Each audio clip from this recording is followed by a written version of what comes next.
Olá, uma boa tarde a todos. Hoje, segunda-feira, início de uma semana importante para o americano, né, que vem de uma derrota para a Portuguesa no Rio de Janeiro e precisa vencer depois de amanhã, aqui em Campos, no jogo com o América. Mas vamos aos destaques desta edição. Americano perde na Ilha e Portuguesa já tem 4 pontos. Times cariocas continuam dando vexame no Brasileiro da Série A. Vasco perde para Chapecoense com gol de bicicleta no segundo tempo. Flamengo deixa o Figueirense virar em pleno Maracanã. Atlético Mineiro assume a liderança do Brasileirão após vitória em Porto Alegre. Botafogo goleia no estádio Newton Santos e se mantém na ponta da Série B. Boletim do Esporte promove encontro emocionante do presidente do Botafogo com o ex-ídolo alvinegro. Você vai ver agora aqui na Terceira Via TV. O Campeonato Brasileiro da Série A teve prosseguimento no fim de semana, começando no sábado. Curitiba e Joinville fizeram jus às últimas posições que ocupam, na zona de rebaixamento, ao empatarem 0-0. O jogo foi disputado no estádio Couto Pereira, na capital paranaense. E já o Cruzeiro, jogando em casa, derrotou o Atlético Paranaense por 2-0, fazendo prevalecer a condição de dono da casa. Mas o primeiro vexame carioca também aconteceu sábado, com o Vasco da Gama sendo derrotado pela Chapecoense na Arena Condá por 1-0. Olha aí, o único gol do jogo e que vale a pena ser revisto foi marcado pelo zagueiro Neto no segundo tempo. Houve uma cobrança de lateral, Ele matou a bola no peito, na frente da zaga do Vasco da Gama, na entrada assim da área, e de bicicleta mandou para a rede vascaína sem chance para o goleiro. O Vasco praticamente não criou situações de gol, foi envolvido pelo adversário durante os 90 minutos. Aliás, o placar poderia ter sido mais dilatado, já que a Chapecoense desperdiçou muitos gols. Próximo jogo do time da Cruz de Malta será domingo, às 4 da tarde, com São Paulo, no estádio Mané Garrincha, em Brasília. Agora é novidade, jogos de times cariocas em Brasília ou então na Arena do Pantanal. No jogo de sábado, o Vasco teve 2 baixas. Cristiano e John Clay foram expulsos e desfalcarão o time no próximo jogo com o São Paulo. Ontem, em Floripa, o Avaí fez um jogo igual com o então líder Sport Recife. Começou vencendo, cedeu o empate e depois passou à frente. O estádio da Ressacada recebeu grande público na manhã de domingo. Mas já nos acréscimos, o árbitro marcou um pênalti sobre o atacante André, que cobrou e empatou o jogo. É aquele mesmo André que jogou do Atlético Mineiro, que jogou no Santos, na época jogou no Santos com o Neymar, depois foi emprestado ao Vasco, não fez nada no Vasco. É um dos artilheiros, dos principais artilheiros da equipe do Sport, da equipe de Recife. Pois é, o jogo terminou empatado com esse gol já nos acréscimos. E aí, meu filho, a torcida do Avaí não perdoou o árbitro e, aos gritos de ladrão, passou a depredar as cadeiras e o aramado destinado a dividir os torcedores. Foi necessária a intervenção do pelotão de choque e várias pessoas acabaram detidas lá na Ressacada. O outro jogo em que as equipes não saíram do 0-0 reuniu Goiás e Corinthians no Serra Dourada.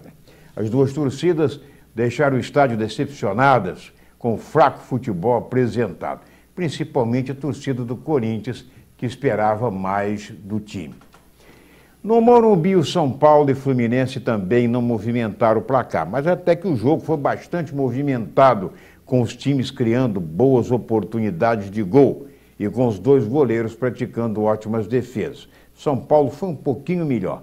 Fato a destacar foi o público, que não compareceu em bom número ao estádio do São Paulo, talvez pela campanha que o time tricolor paulista vem realizando. Uma campanha muito cheia de altos e baixos, joga bem um dia, outro dia não joga nada. Então a torcida compareceu em pequeno número ao estádio do Morumbi. Mas jogando na Vila Belmiro, o Santos, que faz uma péssima campanha, entrou na zona de rebaixamento ao ser derrotado pelo Grêmio porto-alegrense por 3-1. Vitória merecida. Os gols do tricolor gaúcho foram marcados por Luan, né? Você pode rever, Galhardo e Yuri Mamute no segundo tempo. O time praiano, que teve 2 jogadores, inclusive, expulsos, descontou com o artilheiro Ricardo Oliveira. Olha aí, talvez pela má campanha do Santos, apenas 4.942 pagantes passaram pelas bilheterias. Há quem aposte que o técnico santista não emplaque até a próxima rodada, né? Porque o time está na zona de rebaixamento. Bom, em jogo disputado na Arena do Pantanal, o Palmeiras deu sequência à sua boa fase, né? E derrotou a Ponte Preta por 2-0. Os gols do time esmeraldino foram marcados por Dudu, que este ano ainda não havia marcado pelo time palmeirense. À noite, o vexame carioca teve sequência no Maracanã. Pois é, depois de abrir a contagem com Alan Patrick, fazendo vibrar a sua torcida, que compareceu, como sempre, né, em número considerável ao Maracanã, o Flamengo acabou permitindo ao Figueirense empatar com um gol de Ricardinho.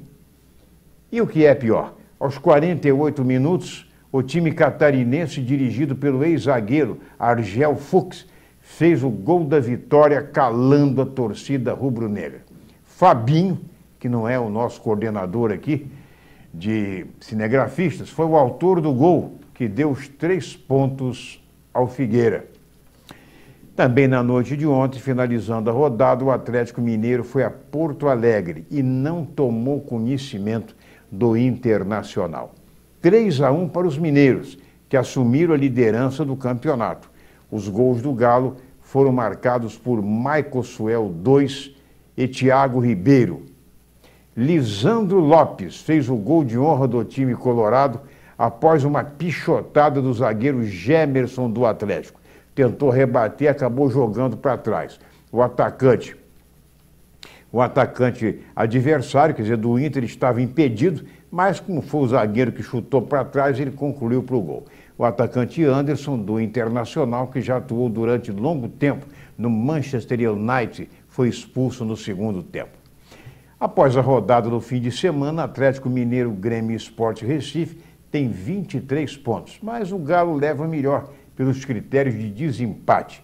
O G4 tem ainda Fluminense com 21 pontos. Já na zona do rebaixamento, né, que Vanderlei Luxemburgo chama de zona da confusão, estão em 17º Santos com 10 pontos, em 18º Vasco com 9, em 19º Curitiba com 8 e em último Joinville. É lembrar que o Santos, com 10 pontos na zona de rebaixamento, tem o mesmo número de pontos do Flamengo. Próximo bloco, nós vamos falar também de Série B, que tem o Botafogo na liderança, o Macaé querendo se aproximar do G4 e, principalmente, vamos falar também, não podemos deixar de falar sobre a grande conquista do Chile, que pela primeira vez sagrou-se campeão da Copa América e em toda a história do futebol sul-americano, o Chile conseguiu, pela segunda vez, só apenas vencer a seleção da Argentina. Daqui a pouco nós voltamos, é rapidinho, é pai bola.